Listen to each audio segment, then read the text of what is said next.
আজকে আমার নিবেদনে একটি মেয়ের জীবন যুদ্ধের গল্প।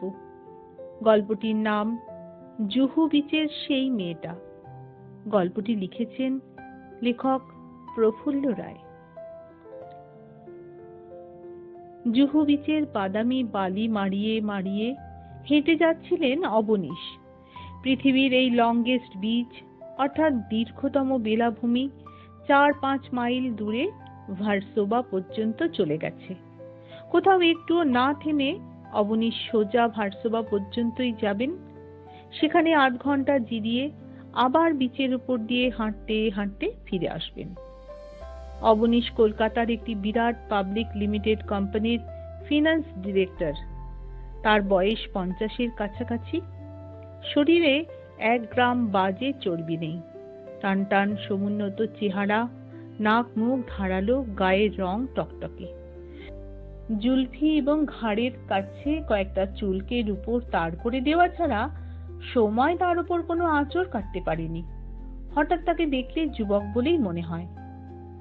অবনীশ অবিবাহিত। তিনি সিগারেট খান না, মদ স্পর্শও করেন না। 50 কি 60 বছর আগের ন্যায় নীতি ব্যক্তিগত জীবনে অক্ষরে অক্ষরে মেনে চলেন। সেদিক থেকে তাকে পুরনো আমলের চরিত্রবান মানুষ বলে বলা যেতে পারে। কোম্পানির নানা কাজে অবনীশকে প্রায় ফি মাসেই বম্বে আসতে হয়। বম্বে এসে তিনি আর কোথাও ওঠেন না। জুহুতে তার একটি প্রিয় হোটেল আছে। এয়ারপোর্ট থেকে সোজা সেখানে চলে আসেন। তার কাজকর্ম সবই কিন্তু এখান থেকে 15-16 মাইল দূরে প্রপার বম্বে সিটিতে। তবু যে তিনি এত দূরে জুহুতে এসে থাকেন তার একমাত্র কারণ এখানকার বিচ। বাদামি বালির এই আশ্চর্য সুন্দর বেলাভূমি দুরন্ত আকর্ষণ তাকে জুহুতে টেনে আনে। যে কদিন অবনীশ এখানে থাকেন, সূর্যোদয় হবার আগে বিচে চলে আসেন। খানিকক্ষণ বেরিয়ে টেরিয়ে হোটেলে ফিরে যান। তারপর স্নান করে ব্রেকফাস্ট সেরে সোজা প্রপার বম্বেতে। সারাদিন নানা রকম কাজ অ্যাপয়েন্টমেন্ট চুকিয়ে সন্ধ্যের আগে হোটেলে ফিরেই আবার বিচ। খুব জোরে না, আবার আস্তেও না, মাঝারি গতিতে হেঁটে যাচ্ছিলেন অবনীশ। বিচটার একদিকে আরব সাগর, আরেকদিকে অগুন্তি নারকেল গাছ কোস্ট লাইন ধরে লাইন দিয়ে দাঁড়িয়ে আছে। তাদের ফাঁকে ফাঁকে বিরাট বিরাট এক একটি hotel, Holiday Inn, Kings, Horizon, Sun and Sand ইত্যাদি ইত্যাদি। আর বিচের উপর সারি সারি ইডলি, ধোসা, ভেলপুরি, নারিয়েল পানি, আইসক্রিম এবং অজস্র রকমের ভাজিয়া ভুজিয়ার স্টল। আরব সাগরে এখন সন্ধে নামতে শুরু করেছে। সন্ধে নামলে গাঢ় অন্ধকার এখনো হয়নি। দিনের আলোর শেষ আভাটুকু এখনো আকাশে এবং সমুদ্রে আবছা ভাবে লেগে আছে। বিচে প্রচুর ভিড়। সমুদ্র তীরের বাতাস থেকে টাটকা ওজোন ফুসফুসে ভরে নেবার জন্য হাজার হাজার মানুষ এখানে চলে এসেছে এবং বিদেশি টুরিস্ট অগুন্তি ভাবে এখানে ওখানে ঘুরে বেড়াচ্ছে। ভিড় পেছনে ফেলে বড় বড় হোটেলগুলোর ডাইনে রেখে অবনীশ ফাঁকা মতো একটা জায়গায় এসে পড়েছিল। কিছুটা অন্যমনস্কের মতোই হাঁটছিলেন। হঠাৎ মনে হলো পাশ থেকে কেউ যেন ফিস ফিসিয়ে উঠল। সমুদ্র থেকে ঝড়ের মতো হাওয়া উঠে এসে এধারের নারকেল বনে ভেঙে পড়ছিল। অবনীশ ভাবলেন এটা হয়তো বাতাসেরই শব্দ, কিন্তু পরক্ষণেই তার ভুলটা ভাঙল। গলার স্বর আরো একটু স্পষ্ট। প্লিজ প্লিজ একটা কথা শুনবেন। কোনো মেয়ের গলা। একটু চমকে উঠলেন অবনীশ। থমকে দাঁড়িয়ে গেলেন তিনি এবং বাঁ দিকের ঘাড় ঘোরাতেই দেখতে পেলেন একটু দূরে 23-24 বছরের একটি যুবতী দাঁড়িয়ে আছে।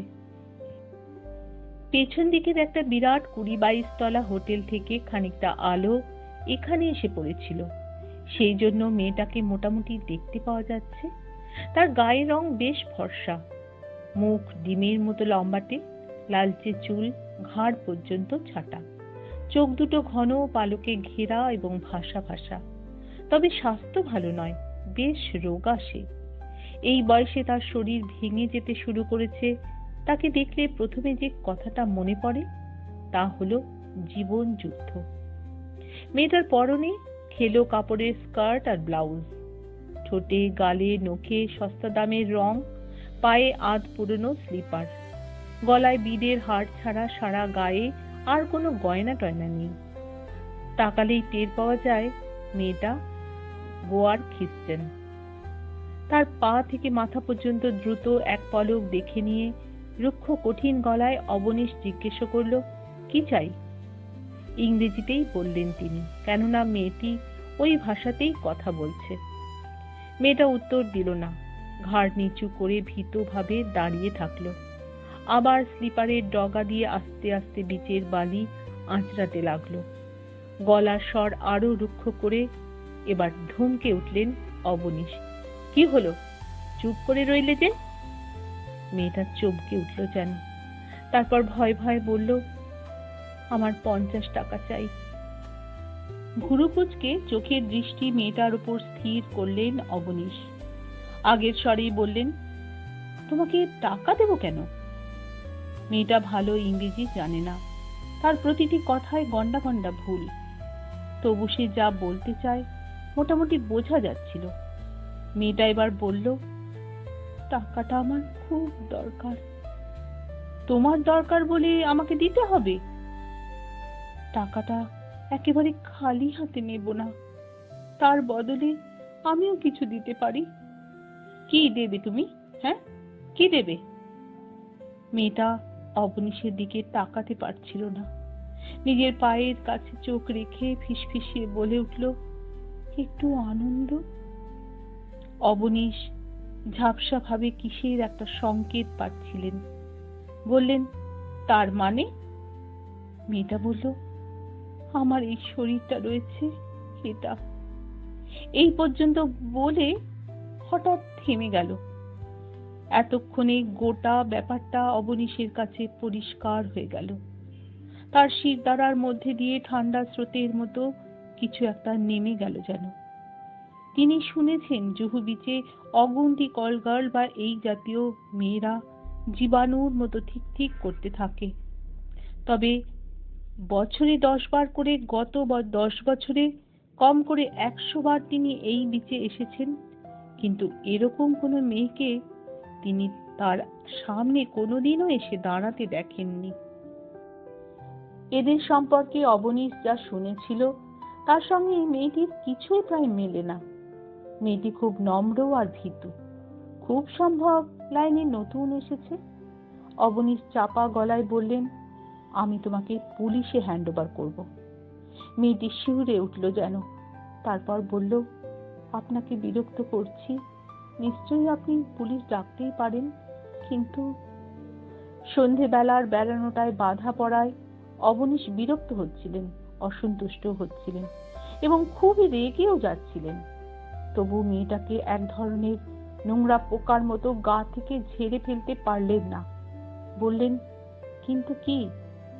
মেয়েটি বলল, আমার কথা শুনলে আপনার দয়াই হবে, তখন আর পুলিশে দিতে ইচ্ছে করবে না। কিছুক্ষণ কি ভাবলেন অবনীশ, তারপর বললেন, এই প্রফেশনে কতদিন এসেছো? আজই। ও, আমি তোমার প্রথম শিকার বুঝি?